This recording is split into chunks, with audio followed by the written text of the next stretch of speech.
I wanted to shift gears here and talk a little bit more about teacher well-being because we've been talking about teachers, and I know you have written a book on teacher well-being. And I don't think a lot of people. I have to be very honest with you, and I'm going to say this live on the podcast because I have skin in the game. I at first, when I first hear about the term teacher well-being, I was very skeptical. I was like, this is some BS. This is some, you know, some kumbaya type of thing. I'm like, I don't. Who needs teacher well-being? You just go into the classroom, do your thing, you know.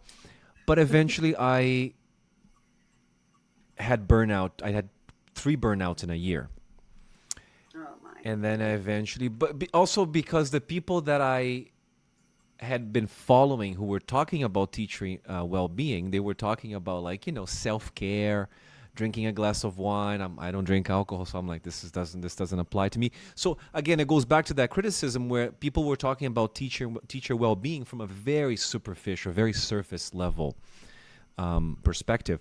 So perhaps you, as someone who's an expert in the subject, you could tell us more about well-being. So how do you define well-being in the context of English language teaching?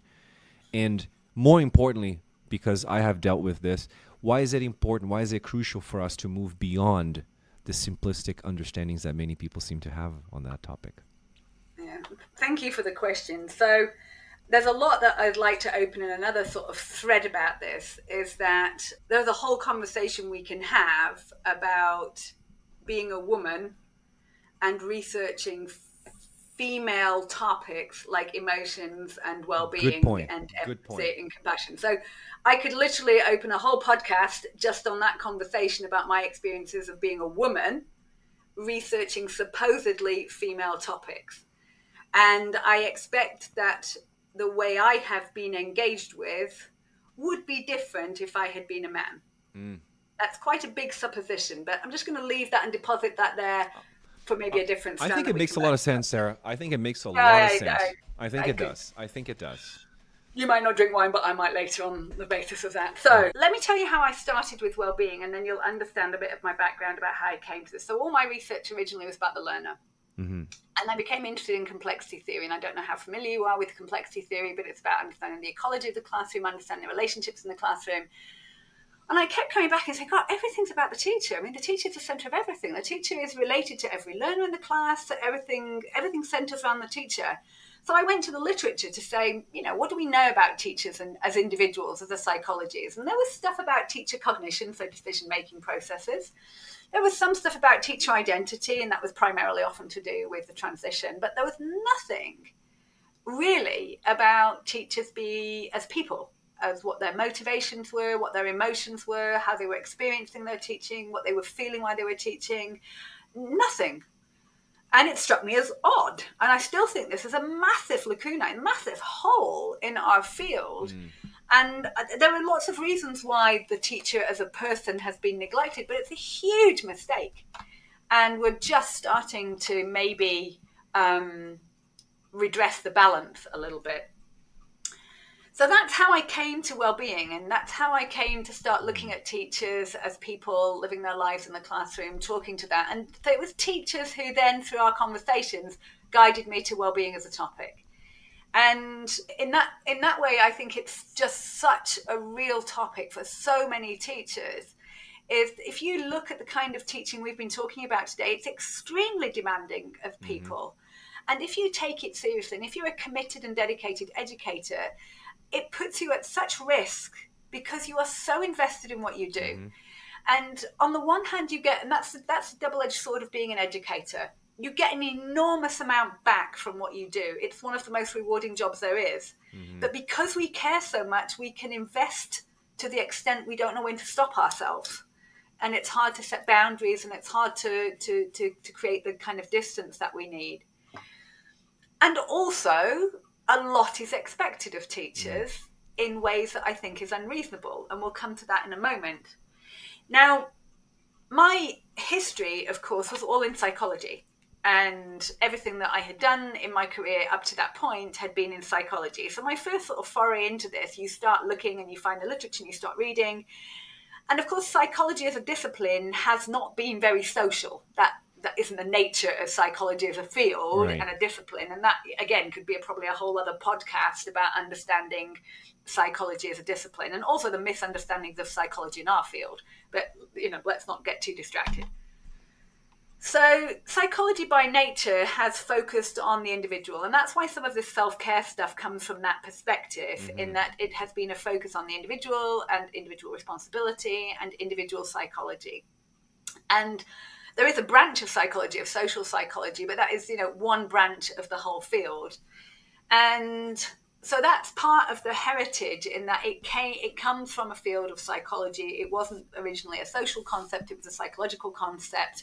And it was originally, the sort of primary focus has been on understanding the relative emotional balance of your life. So the original subjective well-being construct was about your relative experience of positive to negative emotions.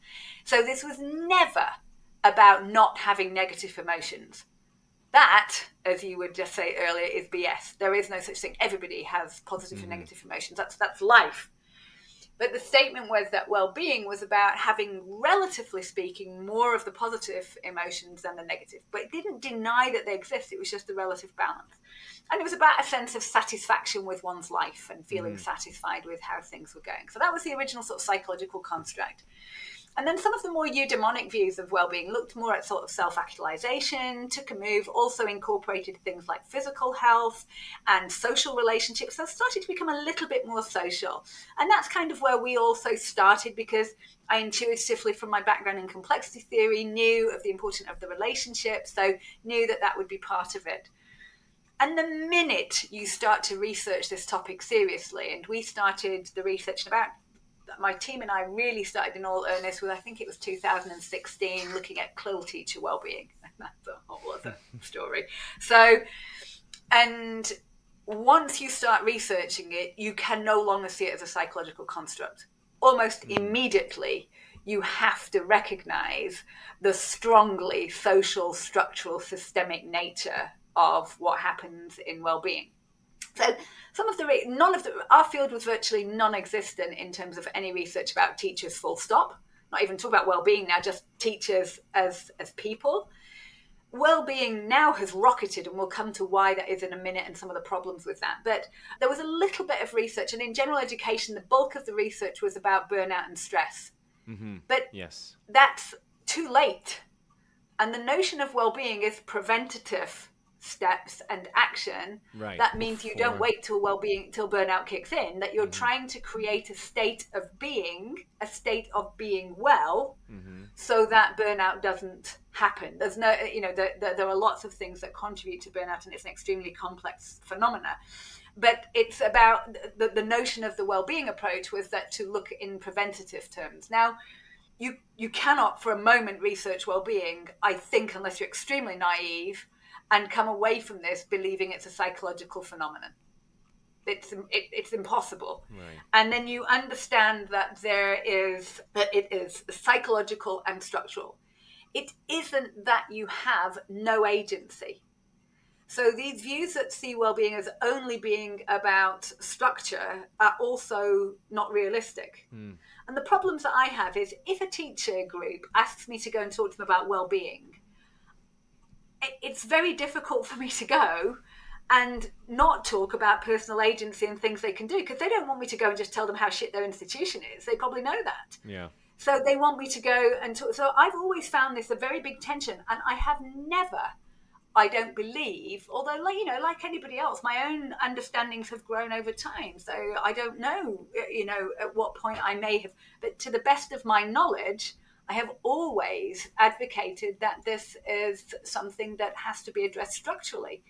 But that, of course, for an individual picking a book up, is a lot harder to engage with than something that's going to help them in that they've got personal agency over. So I think it's about, you cannot deny the structural systemic problems, and that is something that needs to be addressed. But not every teacher is going to feel empowered or able to engage in that kind of advocacy or political work. Yeah. But what you hope is that if we have empowered teachers with some kind of voice and awareness about this topic, if we advocate for it, if we make it something that people discuss about, we make it easier to have those Mm-hmm. conversations. That's the Mm-hmm. first thing. Yeah.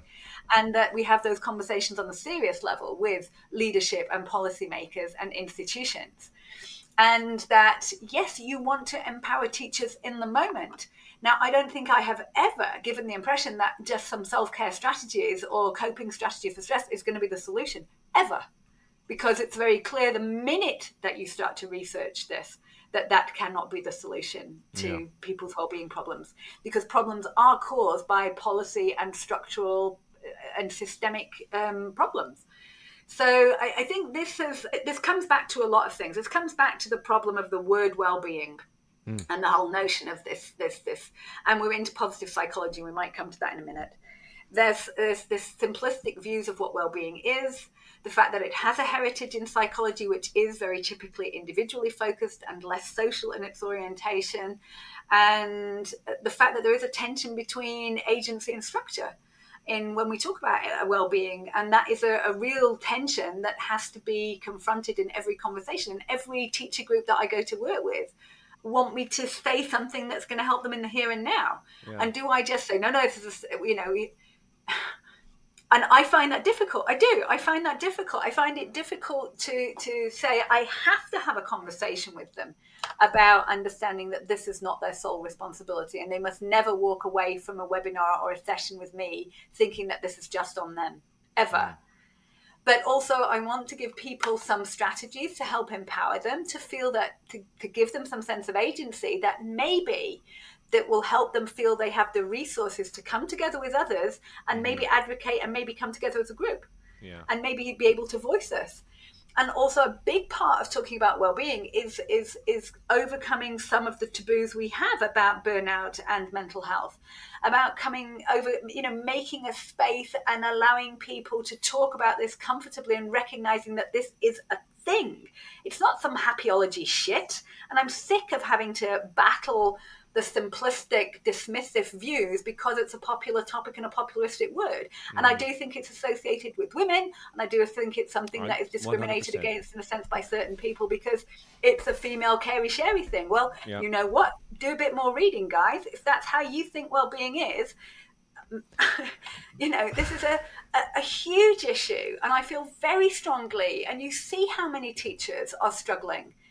And one of the things that became very clear with the pandemic, and it worked in a good and bad way. One of the great things about the pandemic, you don't hear that in one sentence very often, do you? One of the pluses of the pandemic maybe was that we did start to talk about well-being, and that we realized it was a thing, and that it did need talking about. So it was a huge benefit for the field of the scholarship, and it has led to a rocketing interest. I mean, just unbelievable. We were talking about it in 2016, where we were like literally the only people talking about it, and everybody thought we were fringe and weird as well. And now it's like a huge topic. But there is always going to be the danger that some people will take very simplistic views to that. You have no control over how people are going to work with that. That's how it is. There are always people who are going to take different views to that. And another concern is that this doesn't become something that is only associated with the pandemic. We started researching it with grants in 2016 because it was a problem way before the pandemic, and it will continue to be an issue ongoing. So my concern is we don't dismiss it as, oh, pandemic's done now. Well, well-being's finished as a topic. Let's move on. I think that's a concern I have. I think there are a lot of things to unpack here, but one of the things I was going to say, I think dealing with burnout, understanding a little bit more about teacher well-being, as you said, it's definitely a topic that is often led by female researchers or teachers in ELT. I remember the 2 sessions that I attended that talked about well-being were led by female. And I think the reason why, and I'm going to go out on a limb here and say that men suffer in silence. We have a hard time just externalizing, verbalizing our feelings. Even for me, when I dealt with burnout for the first time, I honestly just kept telling myself, I'm like, you're just being weak, come on, you can do more than that, Leo. I was kind of like putting myself down. And then eventually I picked up your book, I read more about it, and I really like how you propose more of a, and I think very much in line with complexity theory, you propose an ecological perspective to understanding well-being. And as you said, you're not just looking at well-being as like, let's just be positive and things are going to get better. But no, you're looking at also the strategies that could help those people immediately who are dealing with the problem. But as you said right now, and I'm glad that you did that, is you kind of like explain this better for people who don't have this understanding of, myself included back in the day, but I've changed, that well-being is a lot more than just kumbaya techniques or doing some yoga, wine and dine, that type of thing. I think that kind of addresses one of the questions that we had from one of our guests, well, not previous guests, but someone on social media, who basically, perhaps maybe they have also a very basic understanding of that, because we know that one of the things that is really affecting teacher well-being is the fact that there's a lot of precarity in English language teaching.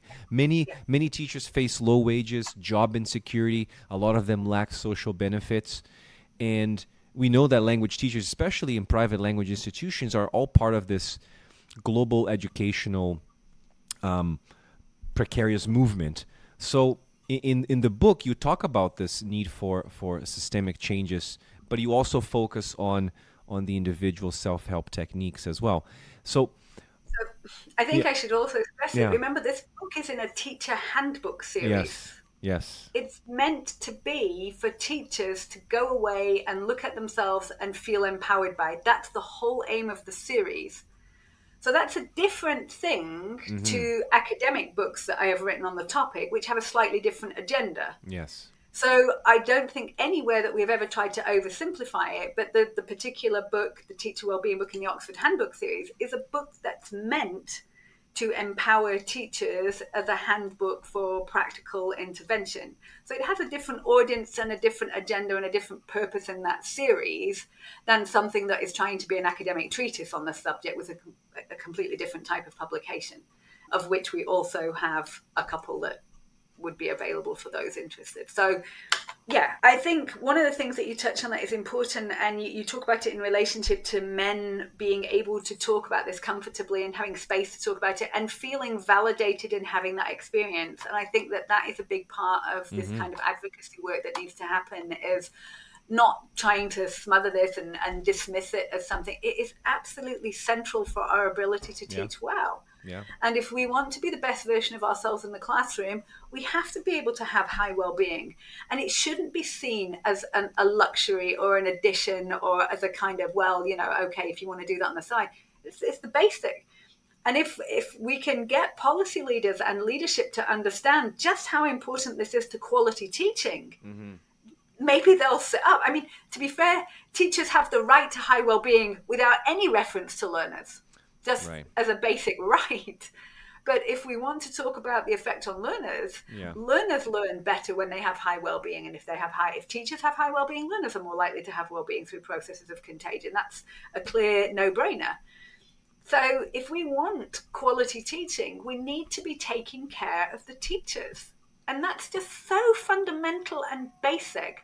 And yet it is still widely not understood or accepted in practice and in policy. And that if we want the best teaching you're going to get, you've got to start with looking after your teachers. And you start with them. You don't start with your learners. You start with your teachers. And you look after them first and foremost. And then you will start getting benefits for your learners.